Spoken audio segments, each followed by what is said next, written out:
All right, Tom, I know you've talked a lot about this subject recently.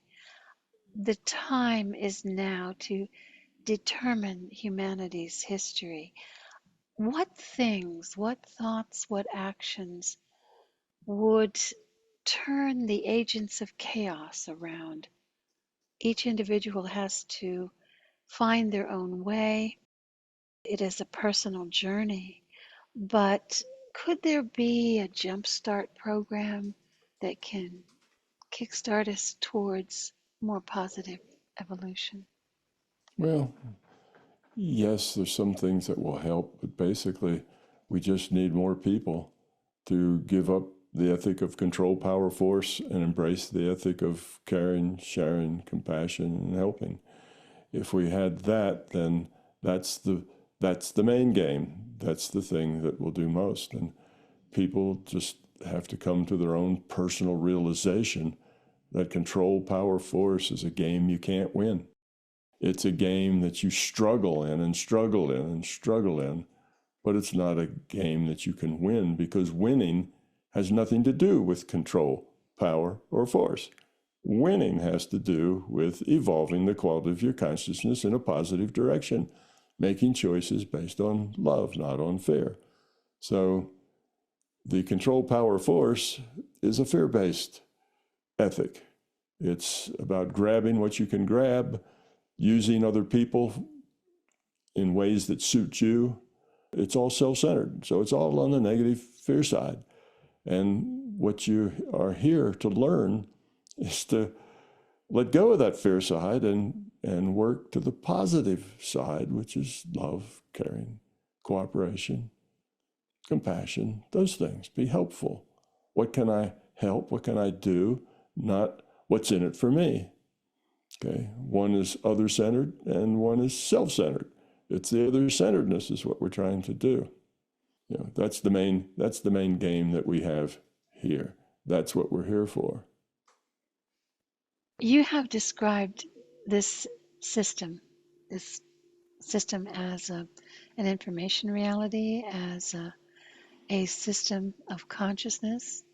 Consciousness is fundamental. You describe this system as an efficient system. And would you say that the fear-based approach, the control, power, and force, is against the nature of reality and the goal of an efficient system? I know you compare that in your science terms. Would you say that that can never be a winning situation because it is against the nature of an efficient system trying to lower its entropy? Well, yes, of course. You know, that's de-evolving. You know, the control, power, force. That's the nature of a belief in a physical reality. If you believe that this is a physical reality, you know, that's what's real. It's the physical stuff. That's the real stuff. If that's a belief of yours, then that means that you believe that the stuff is what matters. Who gets the stuff and how much of it can you get and how are you going to keep it and how much can you sell it for? And, you know, it's that sort of thing. It's a competition for the resources, and all the resources are physical in a, you know, physical reality. So it's a matter of supply and demand. If you can grab stuff and say, this is mine, then you can sell it to others. They want it too. So it's the idea of the individual, each individual, the reason they make their choices is to benefit themselves, to make themselves more powerful, you know, to have more force, you know, to have more control over their life. And they get more control over their life if they get more control over other people's lives. So it's the more control they can exert in this reality, the better. And how do we exert control in this reality? Money. That's why money is kind of the God we all worship. It's money. That's what we want. It's what we need. We need more money because money represents control, power, and force. That's just the ethic that goes with believing in a material reality. So if you think this is a material reality, then control, power, force is your ethic. It's what you live by. It's all about you. Why do you go to college? So you'll get a better job, you'll have more control, you'll have more control over your life, you'll work on more interesting things. It's all about you having more opportunity, you're doing better. That's what we think this life is about. Every individual is trying to do better and make their life as good as they can get it. It's all about the self. It's all very self-centered. The ethic is control, power, force. So that comes just because you have a belief that our reality is physical. Because that's true, you believe that to be true, then you realize that there are those who are powerful and those who are not. And the fact that the ones who are powerful use the ones that are not, take advantage of the ones that are not, well, that's just life. That's the way it is, you know. Tigers eat sheep. You know, that's just the way it is. Survival of the fittest. So the ones that are more powerful are obviously the fittest, and the other ones, they're the sheep, and you use them in any way that you can to benefit yourself. You see how self-centered that is? Well, we take that as the way life is. That's a fact. The strong are the ones with power and control and force. Everybody would like to have more control, power, and force, but those who are strong have it, and they generally take advantage of those that don't. They pay them a wage that's just barely enough for them to live on so they can come back to work and make more money for us. You see, we don't see them as equals or peers. We see them as things we can use. So that's the nature of our reality here, because we have a cultural belief that this is a material reality and that it's all about the stuff. It's all about the money. It's all about the control, power, force that we have. And that's just the nature of life. And we accept that. All right, I'm small and bigger people make choices and they affect me, but I can't do anything about it. It's just the way it is. I don't like it, but I have to lump it because I'm small. If I was big and powerful, I could push back, but I'm not. So we just accept that that's the way life is. The big things eat the small things and use the small things. That's how it is. So you see, it's the materialist belief that drives our culture to be this dysfunctional, self-centered culture that is making bad choices for the most part. So we look, well, what is our quality of consciousness here in this culture? It's pretty low. We're in elementary school, maybe daycare. We haven't grown up very much in this school. Why?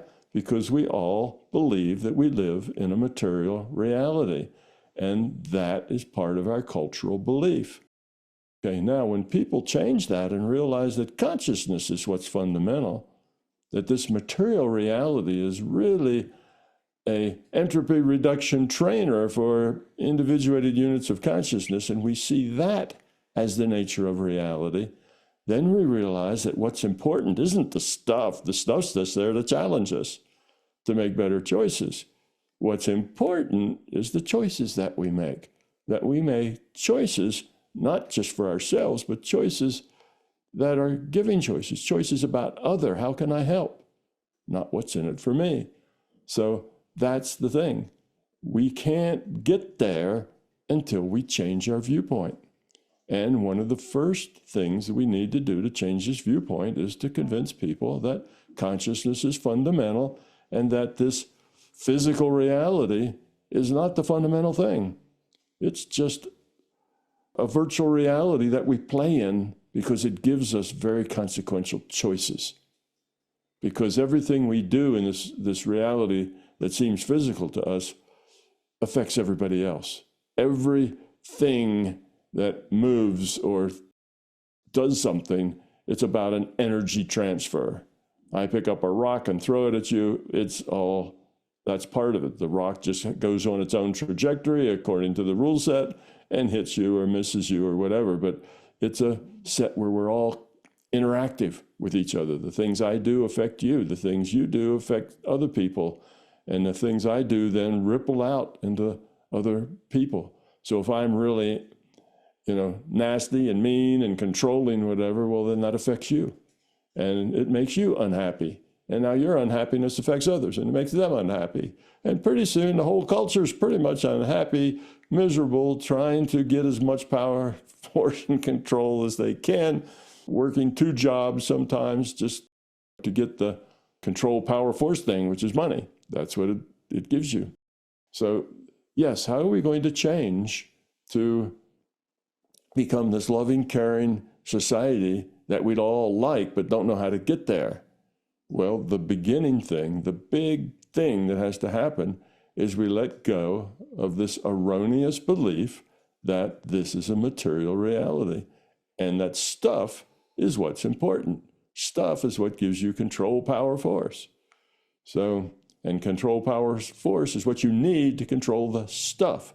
The stuff is all the resources that we have. It's all the things that we need. That's the stuff. It's material stuff. And we see ourselves as material beings that need material stuff. Well, when we get the idea that we're really a piece of consciousness and the material stuff is just there to challenge our choices, then we see everything differently. So that's the big thing that'll have to change that. People will have to see that reality is what is based on consciousness. Consciousness is what's fundamental, not the physical thing. And they'll find out that the physical reality is just a virtual reality created by consciousness for us to make choices in to help us grow up. Now, how are they going to get there? How are they going to get this? Because our whole culture, all the cultures around, even all the very different cultures, even the cultures that are more religious-based cultures, they all have an underlying theme that this physical world is the real thing, the real deal. Well, I shouldn't say they all, but that's the dominant idea.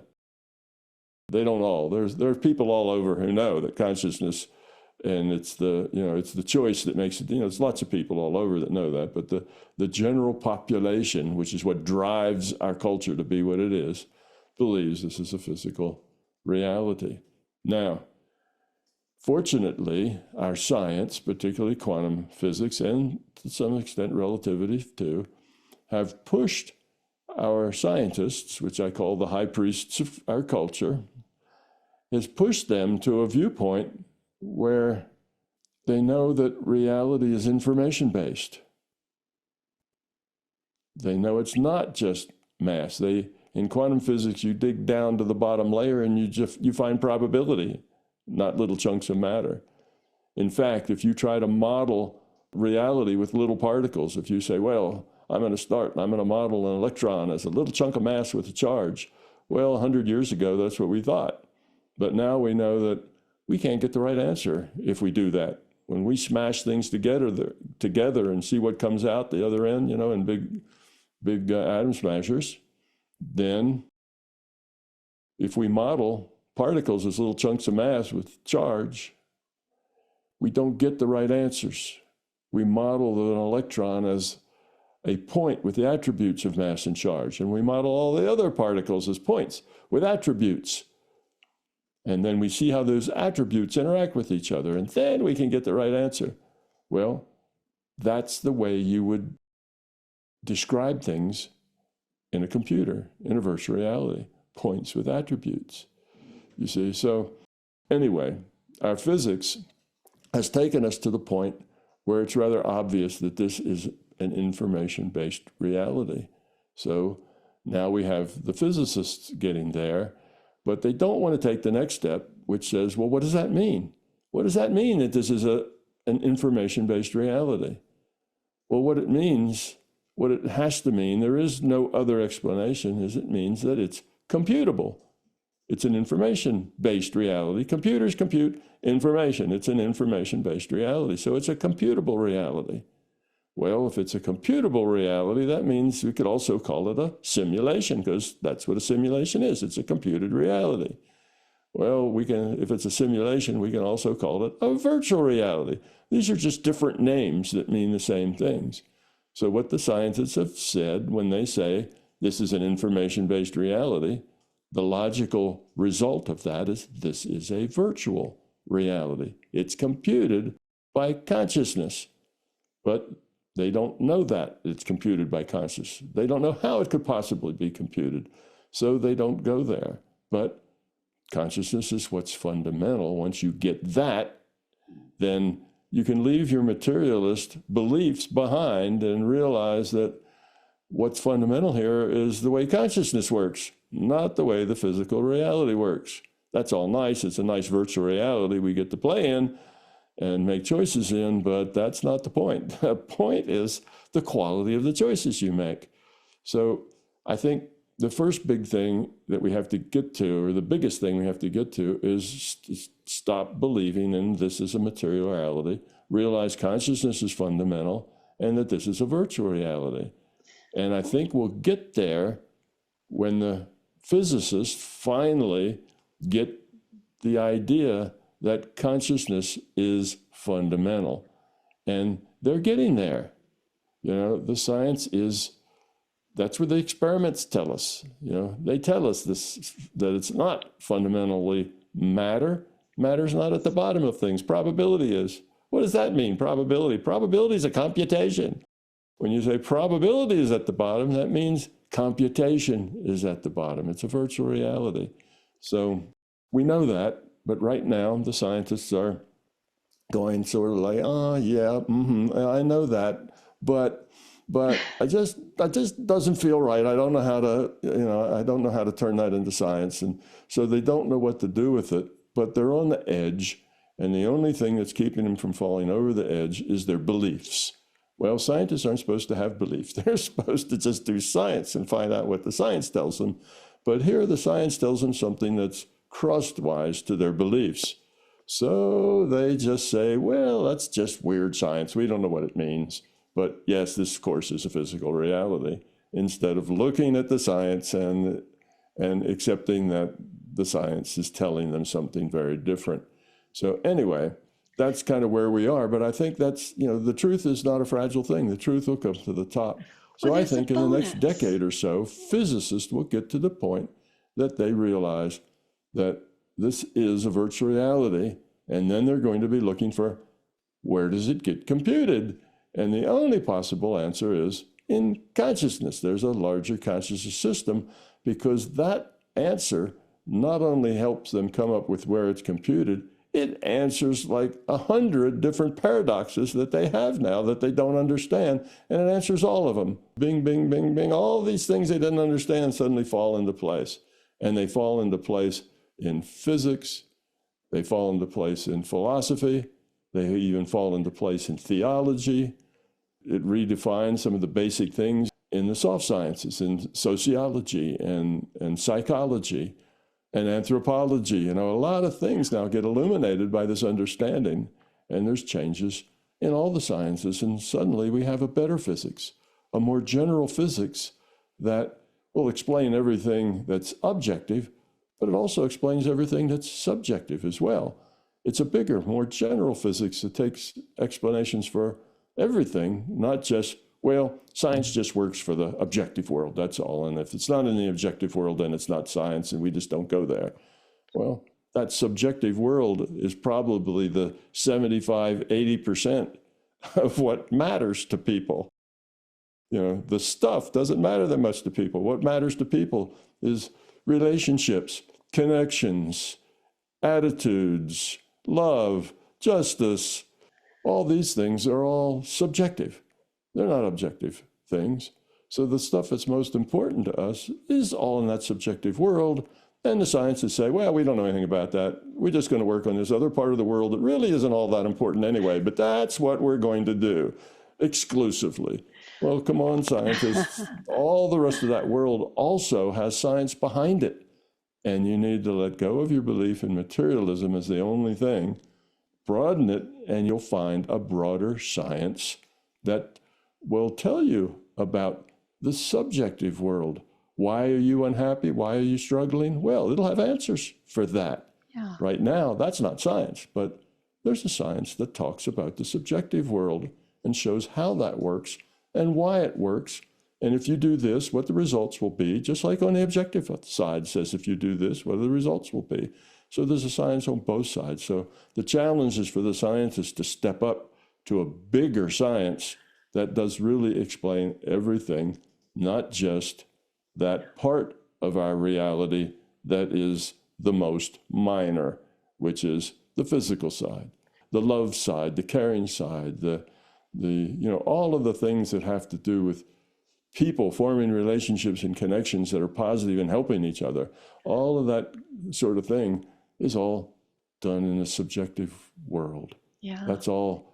And that's the stuff that really matters. Nobody on their deathbed says, oh, when I'm looking back on my life, what I really should have done was work more hours. Nobody says that. Nobody says, oh, what I really should have done was buy better cars.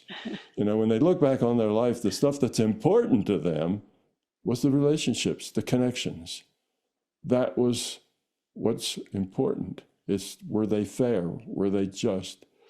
Did they express caring? Did they help? Or were they just rude and crude and grabby and everything's about me? Because if it was, then they have a sense of having failed, because they failed the reason that they were here. So that's just where we're going. And I think in a decade or two, we will get there. And when we do, and the scientists say, yes, this is a virtual reality computed by consciousness, and the whole game here is to level up by becoming love. When that becomes science, not just philosophy, not just conjecture, but fact, then we'll see huge changes in the population. And even if we just get 5 or 10%, those 5 or 10% that let go of the ethic of control, power, force, and get the ethic of love, they will be doing so much better. They will be so much happier, smile 10 times more, are feeling satisfied and that life is good. And everybody else that's not feeling that way will want to, because that's just better. So the thing will be like a snowball rolling downhill. It won't take that long once we get over that hump of our cultural belief keeping us mired in control, power, force. That would be the momentum that we're looking for. Your virtual reality consciousness theory answers a big question, an age-old question. Why are we here? It gives purpose. And Sure. You would think that was the ultimate goal, is why are we here? What is this all about? Yeah. Purpose is very big. So Yes. Yeah, but see, the problem is that most of the big religions come up with purposes, what you should do. You should turn the other cheek. You should do unto others as you'd like them to do unto you. That the reality is an illusion. That choice and love is what it's all about. So we've had religions saying that stuff, but it's been another belief, like a competing belief. Well, here's this belief in materialism, and look around. What is the world? Oh, it's just stuff. Well, that seems to be real. And what about this other stuff? You should turn the other cheek, and you should, be loving and so on in other religions. Well, that's just a belief. But that's not the way the real world works. That's something that, maybe we should try to be more like, but it's not really the way the real world works. So that's the change that has to happen. They have to realize that consciousness is fundamental, and that is the way the world works. That's the purpose for them being here, and that they aren't physical beings. Those are just avatars. They're pieces of consciousness. They're not going to die. They're immortal. They're pieces of consciousness that are on a trip of evolution, and they evolve by making positive choices, helpful choices, caring choices. So when they get that is the nature of reality, then that's going to change everything. And I figure that waking up that is necessary will probably happen over a couple of decades, and it may be a couple of decades before we get there. So we're talking about 3, 4, maybe 5 decades before all this works out, but it's coming. Decades, even a century, is an eye blink compared to the 200,000 years that Homo sapiens have been here trying to figure this out. So in just an eye blink, we can change everything. The decades will be small, and a lot of people who are alive today will see that whole transition. People who are young today will live through this transition. They'll come out the other side. but it's going to be a difficult transition. When you make a big change, a big transition from one thing to another, if you have the luxury of doing that slowly, well, everything works out nicely. But if you're forced to do that quickly, then all hell breaks loose. It's a hard change to do. Whenever you're forced to make big fundamental changes quickly, it causes a lot of problems. It causes a lot of turmoil. So we're going to see turmoil over the next 2, 3, 4 decades. There's going to be a lot of turmoil because those decades are a very, very short time to make a paradigm shift this big. So it's not going to be a smooth ride. It'll be a rocky ride. But we humans so far have been pretty good about grabbing the gold ring from the possibilities. We've been pretty decent about that. We started the Industrial Revolution and we were pretty nasty. The people who had things just ran very, very harshly over the people that they could control. And we grew out of that. You know, we don't abuse children like we did then. You know, we don't kidnap people and have them work on our railroad. We grew up out of a lot of that, but it took us a while, you know, and we didn't learn everything. We just learned some of the things that we needed, but not all the things. But we did grow up, and the overall level of consciousness did go. It went from just beginning daycare to advanced daycare, perhaps, but it did go up, you know, so that's good. This is going to be a huge change, 100 times more change than that. And it's going to be done in a quarter of the time. And we're going to have to learn a whole lot more. So this one's going to be a bit rough in the process. And that's what we're seeing right now. If you look out on the streets and look at the news and whatever we're seeing now, we're seeing some of that rough times that we're going to go through in order to grow up to the point that we can make that big change. So we're in the process. We're on the knee of the curve where the change is getting faster and faster. And here we are, and many people who are here today, not just, you know, the people under 12 or something, but a lot of the people who are in their 20s and 30s and 40s are going to go through the next 3 to 4 decades and witness the initiation of, or the beginning of, this huge change. Yes. The change will take a longer time before it settles out, but we're going to see the big shift coming in the next 3, 4 decades. I'll have to catch it on the next time around. But I think what needs to be done, and there's several physicists who are on board with consciousness, and they explore consciousness. Most scientists are still probably the hardest and the strongest believers in a material reality. They try very hard to twist everything they do to some kind of a material cause. That is dear to their hearts. And they will be the last people in our culture to let go of materialism.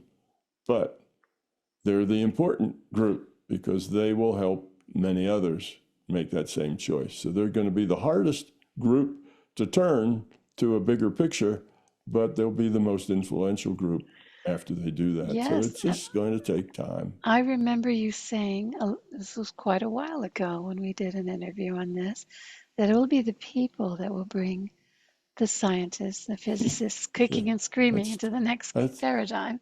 That's true. When there's enough people, then the scientists will have a harder and harder time of brushing it off. When it's just ones and twosies, they can say, oh yeah, you claim that you can remote view, but you're just having some kind of mental dysfunction there. It's not really happening. It can't happen because it's impossible. No, I don't have to study it because I know it's impossible. So you get this sort of thing when it's small groups. But when you get millions of people saying, scientists, if you don't think this is real, then you guys just don't understand, rather than, the scientists say it's not real, so it's not real. Well, numbers make a difference. So yes, when the population gets this to a degree that the scientists have a hard time brushing it off, then hard time convincing those people that they're just having senior moments or hallucinations. Oh, no, then that will change. So it all has to change together.